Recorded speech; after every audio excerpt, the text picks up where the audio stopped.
వెళదాం. కీర్తనలు రాసిన గ్రంథము 112వ అధ్యాయం.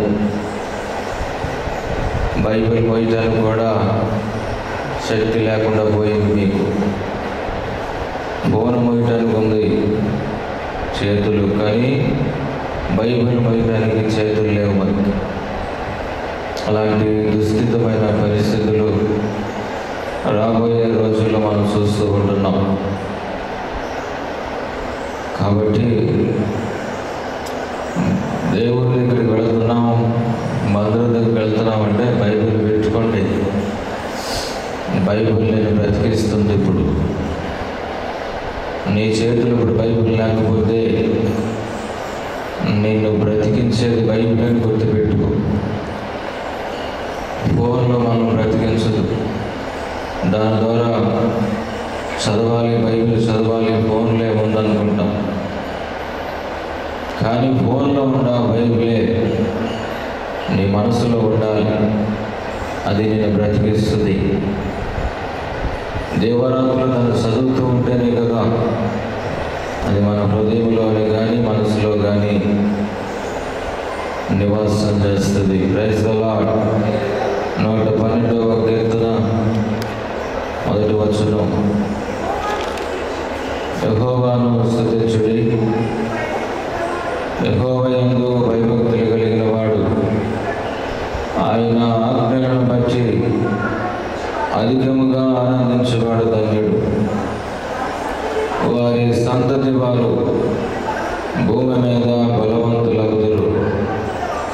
యథార్థవంతుల వంశపు వారు దీవింపబడుదురు. కలిమియు సంపదయు వారి ఎంట నుండును. వారి నీతి నిత్యము నిలుచును. చాలు. చిన్న ప్రార్థన. పరిశుద్ధుడా, ప్రేమ కలిగిన తండ్రి, ఈ వాక్యము నీది. కూర్చున్న బిడ్డలు నీ బిడ్డలు నిలబడిన మరుగుపరచండి. నీ ఆత్మ నాలో ఉంచి కూర్చున్న వారితోనూ నాతో కూడా మీరు మాట్లాడండి. వినుట ద్వారా విశ్వాసం కలిగింది. విశ్వాసమే బ్రతికిస్తుంది. విశ్వాసమే క్రియలు జరిగిస్తుంది. విశ్వాసమే లేని వాటిని కూడా ఉన్నవని రుజువుపరుస్తూ ఉంటుంది. అలాంటి నీ వాక్యాన్ని మేము ధ్యానం చేస్తున్నప్పుడు మా చెవులను మా హృదయాలను మీరు తెరవ చేసి నీ కృపకు పాత్రలుగా నడిపించుకోమని క్రీస్తు నామమున అడుగుచున్నాము తండ్రి. ఆమేన్. ప్రియమైన దేవుని బిడ్డలారా, చదువుబడిన లేఖన భాగంలో కొన్ని విషయాలు మనం ఆలోచించాలి. దావీదు గారు మాట్లాడుతున్న మాట, కలిమియు సంపదయు వారి ఇంట నుండును. వారి నీతి నిత్యము నిలుచును. ఈ వాక్యాన్ని మనం పట్టుకుందాం. ఈ రోజుల్లో మానవుడు విశ్వ ప్రయత్నం చేస్తున్నాడు సంపాదన చేయటానికి. ఎంత సంపాదించినా ఉపయోగం ఏముంది? దాని మూలాన కొనుక్కోవలసింది కొనుక్కుంటున్నాడు, కానీ దేవుని రాజ్యం వారికి దొరకదని బైబిల్ చెప్పింది స్పష్టంగా. ఏమని? ధనవంతుడు దేవుని రాజ్యములో ప్రవేశించడం సాధ్యము, సూది వెచ్చములో ఒంటె దూరుట సులభమన్నాడు. కానీ సూది వెచ్చములో ఒంటె దూరడం ఎంత కష్టం? అవుతా?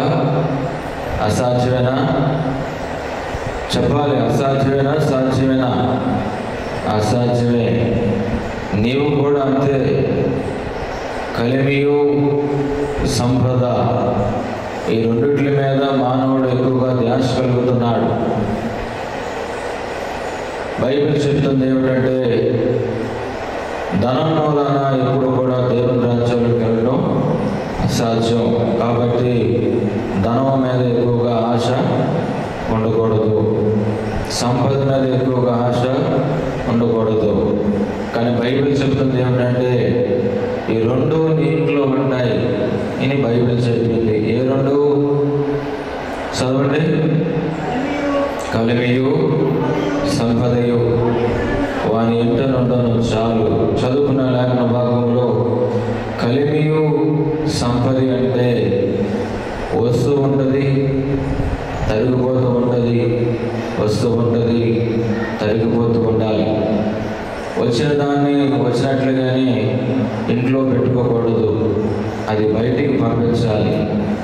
వచ్చినది వచ్చినట్లుగానే బయటికి వెళ్ళాలి.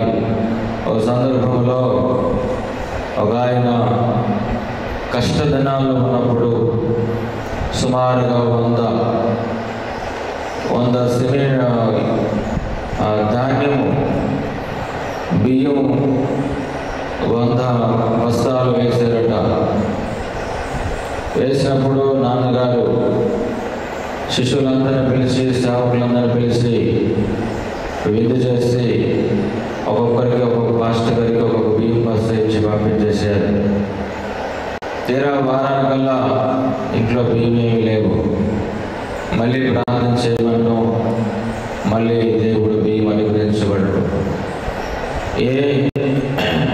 అవంతా బియ్యం బస్తాలు ఎన్ని రోజులు తినొచ్చు? 100 బియ్యం బస్తాలు. తక్కువలో తక్కువ 2 కుటుంబాలు తిననా 2 సంవత్సరాల వరకు తినొచ్చు. కానీ అక్కడ 2 వారాల కల్లా బియ్యం మూటలు అయిపోయాయి.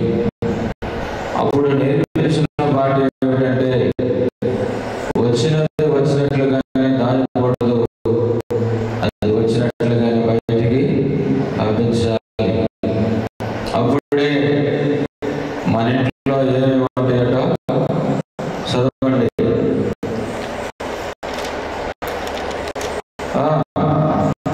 కలిమియు సంపదయు నీ ఇంట్లో ఎప్పుడు ఉంటుంది, ఎప్పుడు నీ ఇంట్లో ఉంటుందట. కలిమి సంపద ఈ 2 ఎప్పుడు నీ ఇంట్లోనే ఉంటుంది. నీవు పరిగెట్టాల్సిన పని లేదు. నీవు సంపాదించిన దాంట్లోనే నీవు అభివృద్ధి పొందుతావు. నీవు చేతి పని దేవుడు దీవిస్తానని చెప్పినప్పుడు అది దేవునికరంగానే ఉంటుంది. అది ఎప్పుడు నష్టాన్ని తీసుకుని రాదు. కానీ నీవు అతిగా ఆశపడవద్దు. ధనం విషయంలో అది కొనుక్కోవాలని, ఇది కొనాలని, అది చేయాలని, ఇది చేయాలని ఎక్కువగా నువ్వు ఆశపడవద్దు. దేవుడు నీకు ఇచ్చిన దాంట్లోనే నీవు సంతృప్తి పొందు. అప్పుడు దేవుడు నీ ఇంటిలో అన్ని రకాలైన ఆశీర్వాదాలు దేవుడు నీ కుటుంబంలో ఎదుగుతాడు. సరే, 2 మన ఇంట్లో ఉండాలి. కానీ కొంతమంది జీవితంలో చూసినా, ఎప్పుడు చూసినా పేదరికంగానే కనిపిస్తారు, లేనట్లుగానే ఉంటారు. ఎప్పుడు వారి నోట్లో నుండి వచ్చే మాట ఏంటంటే మా ఇంట్లో ఎప్పుడు లేదండి, మా ఇంట్లో ఎప్పుడు లేదండి, మా ఇంట్లో ఎప్పుడు లేదని అంటారు. లేనని ఆ ఇంట్లో ఎప్పుడు ఉండదు, ఆ ఇంట్లో ఎప్పుడు ఉండదు. ఉంది అని అంటూ ఉండాలట. అప్పుడు దేవుడు అన్ని అనుగ్రహిస్తూ. లేదు అయిన మాట ఎప్పుడైనా వచ్చిందా? నేను ఒక సందర్భంలో నాన్నగారు కడుతున్నప్పుడు ఎంప్లాయ్ ఒక ఆయన ఉన్నాడు. దగ్గరికి పిలిచి లోన్ ఇప్పించాలి, మీరు కాస్త లోన్ ఇప్పి మనం చర్చి కట్టుకుందాం అని అంటే ఈయనకి అవకాశం, లోన్ తీసుకురావడానికి అవకాశం ఉంది. కానీ నేనేమనంటే నాకెవరు ఇస్తారంటే, ఎవరు నేను తీసుకుడతారో నాకు తెలియదు అని చెప్పి నా నాన్నగారి దగ్గరికి ఉద్యోగం చేసిన చెప్పినప్పుడు దాన్ని విడిచిపెట్టేశారు. ప్రార్థన చేసిన ప్రారంభించారు. ప్రభువా, నేను అడిగితే నీ ప్రజలు ఇస్తారని నువ్వు మాట ఇచ్చావు, కానీ ఇక్కడ ఇవ్వట్లేదు. మరి ఇతని విషయమై ఏంటి, మరి నేను ఎవరిని అడగాలి అని ప్రార్థన చేస్తే ప్రభు అన్నారట, వేరే ఆయన్ని నేను ఏర్పాటు చేశాను, ఆయన అడుగు, ఆయన ఇస్తాడు. ఇతను మాత్రం నేను తృణీకరిస్తున్నాను. ఇతను ఎప్పటికీ ధనవంతుడు కాడు. అతడు ఉద్యోగం చేస్తాడు కానీ ఎప్పుడు పస్తుగానే ఉంటాడు.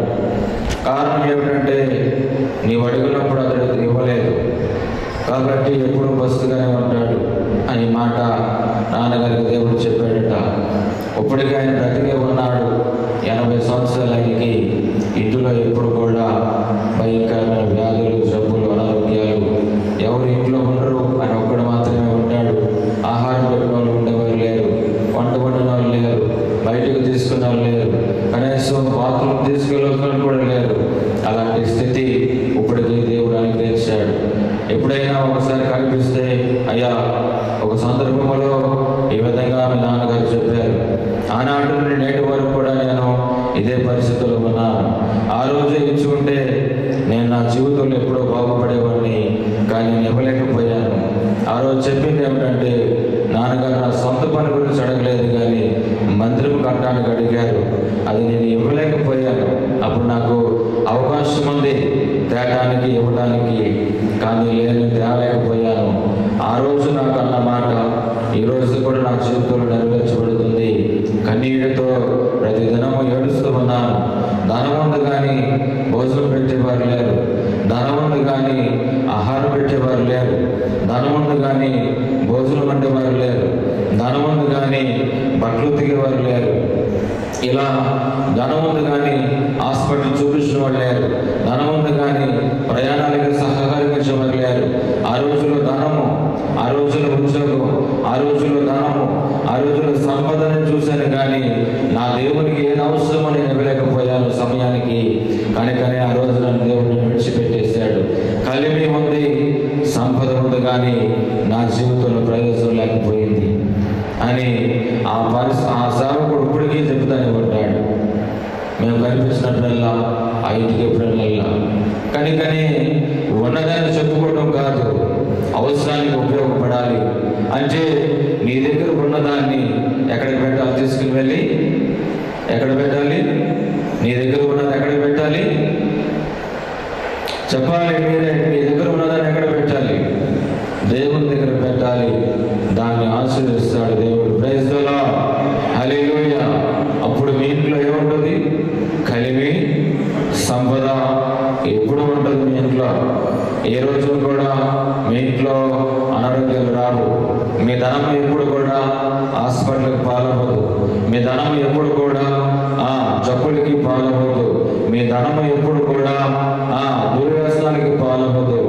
అది దేవుని చేతిలో పెట్టాలి. కాబట్టి ఈ చదువుకున్న వాక్యంలో కలిమియు సంపదయు నీ ఇంట్లో ఉంటుంది. ఎక్కడ? నీ ఇంట్లోనే ఉంటుంది. కానీ ఎక్కడికి పెడితే నీ ఇంట్లో ఉంటుంది? ఎక్కడికి పెడితే నీ ఇంట్లో ఉంటుంది? దేవుని దగ్గరికి పెట్టాలి దాన్ని. అప్పుడు నీ ఇంట్లో సమృద్ధిగా కలుగుద్ది. చదువుకున్న లేఖన భాగంలో చాలా విషయాలు ఉన్నాయి. మొట్టమొదటిగా తెలుసుకోవాల్సిన విషయం ఏంటంటే 112వ కీర్తన 1వ వచనం చదవండి. యెహోవాను స్తుతించండి చాలు.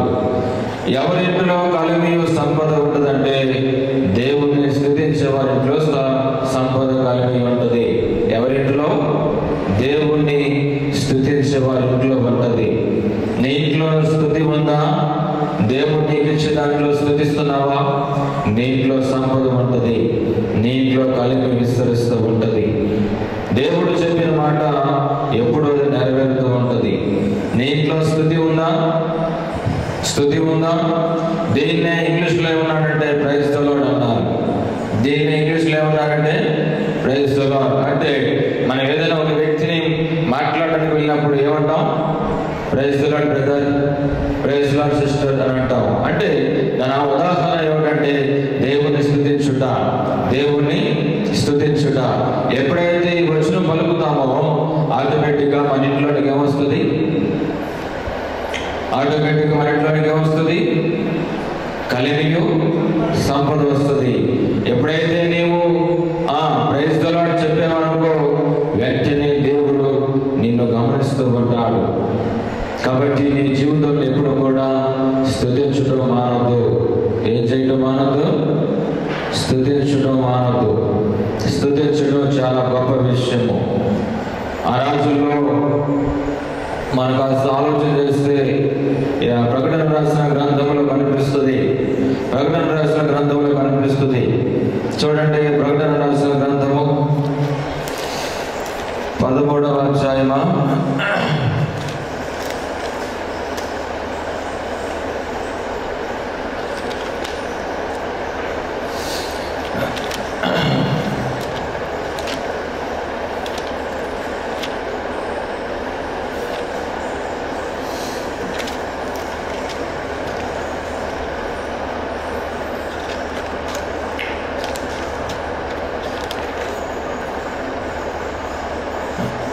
చూడండి 7వ అధ్యాయము, ప్రకటన రాసిన గ్రంథం 7వ అధ్యాయము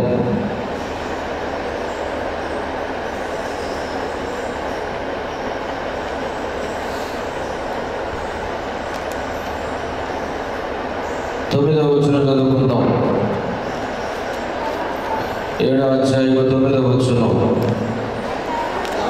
అటు తర్వాత నేను చూడగా, ఇదిగో ప్రతి జనముల నుండి, ప్రతి వంశముల నుండి, ప్రజల నుండి, ఆయా భాషలు మాట్లాడే వారి నుండి వచ్చి ఎవడనో లెక్కింపజాలని ఒక గొప్ప సమూహములు కనపడాను.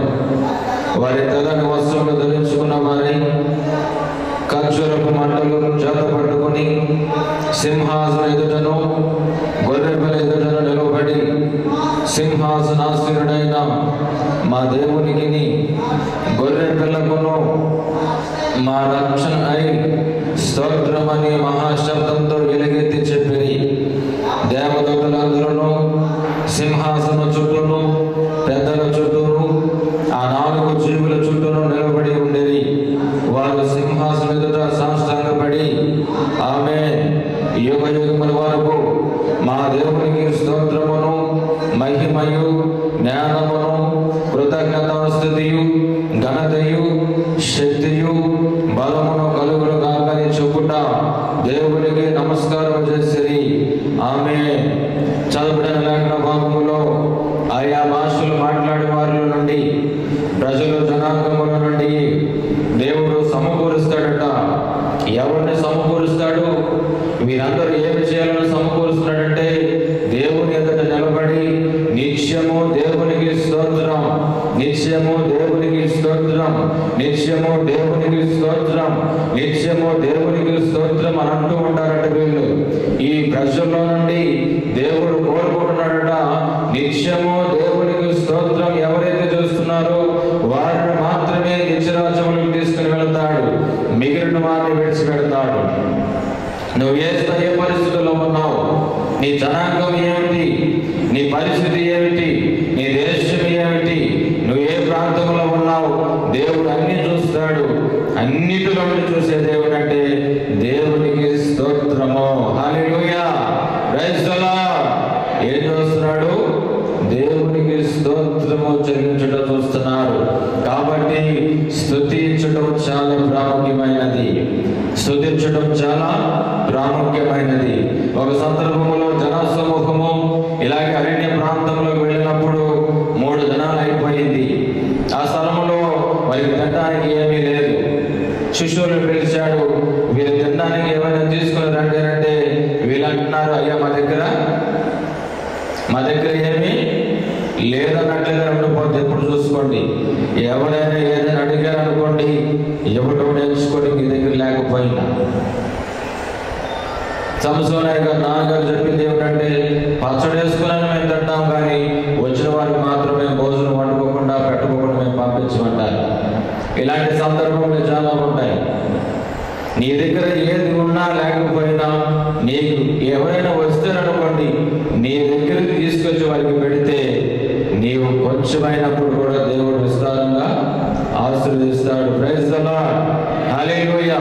శిష్యులు అంటారు ఏమీ లేదన్నారు. అంటే మళ్ళీ ప్రభు అన్నాడు, వెతకండి, ఏదైనా ఉంటుందేమో వెతకండి అని అన్నాడు. వెంటనే అడిగారు. అడిగినప్పుడు చిన్న పిల్లల దగ్గర ఏమున్నాయట? చిన్నపిల్లల దగ్గర ఏమున్నాయి? 5 రొట్టెలు 2 చేపలు. ఏమి చిన్నపిల్లల దగ్గర ఎందుకు ఉన్నాయి? చిన్నపిల్లల దగ్గర ఎందుకు ఉండాల్సి వచ్చింది? పెద్దవారి దగ్గర ఎందుకు లేకపోవాల్సి వచ్చింది? మరి కలిమియు సంపద ఇంట్లో ఎప్పుడు ఉంటుంది కదా, ఎందుకు లేకపోవాల్సి వచ్చింది అంటే మా దగ్గర ఏమీ లేదని అనుకుంటున్నారు కాబట్టి వాడి జీవితంలో ఎప్పుడు కూడా ఏది లేదు. దేవుడు కూడా అంతే, నీ నోట్లోంచి ఏది వచ్చిందా అదే నీ జీవితంలో నెరవేరుతుంది. ఎప్పుడు చెప్తా నాకు అవ్వదు అని అంటే ఎప్పటికీ నువ్వు అవ్వవు, నాకు కుదరదు అని అంటే ఎప్పటికీ నీకు కుదరదు, నా దగ్గర లేదు అని అంటే ఎప్పటికీ నీ దగ్గర ఉండదు. ఎందుకంటే నీ నోటి మాటను పెట్టాలి. ప్రైజ్ ది లార్డ్, హల్లెలూయా. నాకు ఎప్పుడు బాగోదనంటే ఎప్పుడు చూసినా నీకు బాగోదు. కాబట్టి మీరు గుర్తుపెట్టుకోండి, నీకు బాగోలేని సమయంలో దేవుని స్తుతించు, ఆరోగ్యం ఇవ్వగలుగుతాడు. కనుకని మీరు గుర్తుపెట్టుకోండి, ఆ చిన్న పిల్ల దగ్గర ఎన్నున్నాయి? 5 రొట్టెలు 2 చేపలు చిన్న పిల్ల దగ్గర ఉన్నాయి. ఈలోపు తల్లిదండ్రులు పిలిచారు, ఏమాయ్ 5 రొట్టెలు 2 రెట్లు ఉన్నాయి కదా, ఇదిగోరా అని చెప్పి ఆయన ఆ చిన్న కుమార్తె తల్లి ఆ కుమార్తె ఒక పక్కకి వెళ్ళిపోయి తినడానికి ప్రారంభించుకున్నారు. ఇవ్వడానికి ఇష్టపడలేదు, తినడానికి ప్రారంభించారు. అయితే శిష్యులు వచ్చి అడిగారు, ఇదిగో ప్రభువు కావాలంటది, మీరు ఇస్తారా? లేవండి, మాకు ఇది మా నాన్నగారికి చాలదు, మా అమ్మగారికి చాలదు, ఇది మాకు చాలదు, మేము ఇవ్వలేము అని అన్నారు. మొదట ఇది వెళ్ళి ఆయన దగ్గరికి చెప్పారు. చెప్పిన తర్వాత ప్రార్థన చేయండి, మళ్ళీ ఒకసారి అడగండి వెళ్ళి అని అంటే వెంటనే ఆ చిన్న పాపను పక్కకు తీసుకుని వచ్చి ఈ 5 రొట్టెలు 2 చేపలు దేవునికి కావాలి, నువ్వు ఇస్తావా అని అంటే వెంటనే ఏ మాత్రం ఆలోచన చేయకుండా 5 రొట్టెలు 2 చేపలు తీసుకెళ్ళి ఎవరికి ఇచ్చారు? శిష్యులకి ఇచ్చారు. ప్రైజ్ ది లార్డ్, హల్లెలూయా. ఎప్పుడైతే శిష్యులకి ఇచ్చారో శిష్యులు తీసుకెళ్ళి యేసు ప్రభు దగ్గర పెట్టారు. వెంటనే ఈ లోపు తల్లిదండ్రులు అడుగుతున్నారు, ఏమాయ్ 5 రొట్టెలు 2 రొట్టెలు ఏవి? 5 రొట్టెలు 2 చేపలు ఏవి అని అంటే అది అక్కడ ఇచ్చేసాను, ప్రభువు కావాలంట అంటే ఒకసారి కొట్టారు, రెండోసారి కొట్టారు. అది మనకు కావాలని చెప్పాను కదా, అది మనకే సాలదు, నువ్వెందుకు ఆలకించావు అని ఇంకోసారి గద్దించారు. అలాగే మౌనం కొట్టుపోయింది. ఎందుకంటే చిన్నపిల్లల మనస్తత్వం ఎలా ఉంటుందంటే అడిగితే వెంటనే ఇస్తారా ఇవ్వరా చెప్పాలి, ఇస్తారా ఇవ్వరా వెంటనే ఇస్తారు. కానీ మనం ఎందుకు ఇవ్వము? మన దగ్గర ఎప్పుడు చెప్పాలి, మీరే మన దగ్గర ఎప్పుడు లేదు అనే మాట ఉంటుంది కాబట్టి ఎప్పుడు ఉండదు. ఎప్పుడైతే ఇస్తామో దేవుడు ఇస్తాడు. అందుకని అంటాడు, ఇచ్చి శోధించాలి, ఇచ్చి శోధించిన ఎడల ఆకాశ వాక్యంలో నీ దగ్గర ఉండదు దాచుకుంటే దాని ఉపయోగం లేదు. అందుకనే 5 తలాంతులు కలిగిన వాడు 5 తలాంతులు సంపాదించాడు, 2 తలాంతులు కలిగిన వాడు మరొక 2 తలాంతులు సంపాదించాడు. 1 తలాంతు ఉన్నవాడు తీసుకెళ్ళి ఎక్కడ పెట్టాడు? భూమిని త్రవ్వి దాంట్లో పాతి పెట్టేసాడట. దానివల్ల ఉపయోగం లేకపోయింది. కాబట్టి నువ్వు గుర్తుపెట్టుకో, ఏదైనా ఎవరైనా అడిగితే మాత్రం వెంటనే ఇచ్చేటట్టుగానే ఉండాలి. ప్రైజ్ ది లార్డ్, హల్లెలూయా. ఇవ్వలేనట్టుగా ఎప్పుడు నువ్వు ఉండకూడదు. అలా ఇచ్చిన మనసే దేవునికి ఇష్టమైనది. కాబట్టి నీవు స్తుతిస్తే అది ఎన్నటికి నీ తరిగిపోదు. 5 రొట్టెలు 2 చేపలు తీసుకెళ్ళి ప్రభు దగ్గర పెట్టారు. ప్రభు దగ్గర పెట్టిన తర్వాత ప్రభు వాటిని ఎత్తి ఏం చేశాడు? ఎత్తి ఆకాశపు కనులెత్తి వాటిని ఆశీర్వదించాను. ప్రైజ్ ది లార్డ్, హల్లెలూయా. ఏం చేశాడు ఆయన? ఆశీర్వదించాడు. నీవు ఆశీర్వదిస్తే నీళ్ళు ఆశీర్వదింపబడదు. నీ దగ్గర ఉన్నది ఎవరికి ఇవ్వాలి? ఎవరి దగ్గర పెట్టాలి? దేవుడి దగ్గర పెడితే అది ఆశీర్వాదం. హల్లెలూయా. అది నేర్చుకోవాలి మనం. ఎప్పుడైతే ప్రభు దగ్గరికి తీసుకుని వచ్చారో ప్రభు ఏం చేసాడు? ఆశీర్వదించాడా? చెప్పాలి మరొకసారి. చదవండి వాక్యం ఎక్కడ ఉంది? ఆ 5 రొట్టెలు 2 చేపలను పట్టుకొని ఆకాశపు కన్నులెత్తి ప్రైజ్ ది లార్డ్, దేవునికి స్తోత్రం, ఆశీర్వదించెను. మొదటి దగ్గర అయితే 7 రొట్టెలు 2 చేపలు కనిపిస్తాయి. అక్కడ కూడా అంతే, వాటిని పైకెత్తి దేవునికి స్తోత్రము చెల్లించి ఆశీర్వదించాడట. అప్పుడు అది ఎన్నటన్నటికి కూడా తరిగిపోలేదు. 5 రొట్టెలు 2 చేపలు ఎప్పుడైతే దేవుడు ఆశీర్వదించాడో ఎన్ని గంపలు ఎత్తారు? ఎన్ని గంపలు ఎత్తినట్లుగా ఉంది? 12 గంపలు ఎత్తిరి. ప్రైజ్ ది లార్డ్, హల్లెలూయా, హల్లెలూయా, హల్లెలూయా. ఏంటి దీని అనుభవం ఏంటి? 5 రొట్టెలు 2 చేపలు దేవుడి దగ్గరికి పెడితే 12 గంపలు ఎత్తారు. ఏంటి 5 రొట్టెలు ఏంటి, 2 చేపలు ఏంటి? 5 రొట్టెలు ఏంటి, 2 చేపలు ఏంటి? మొన్నే మనం మాట్లాడుకున్నాం. గుడ్ ఫ్రైడే నాడు ఎన్ని మాటలు? 7 మాటలు.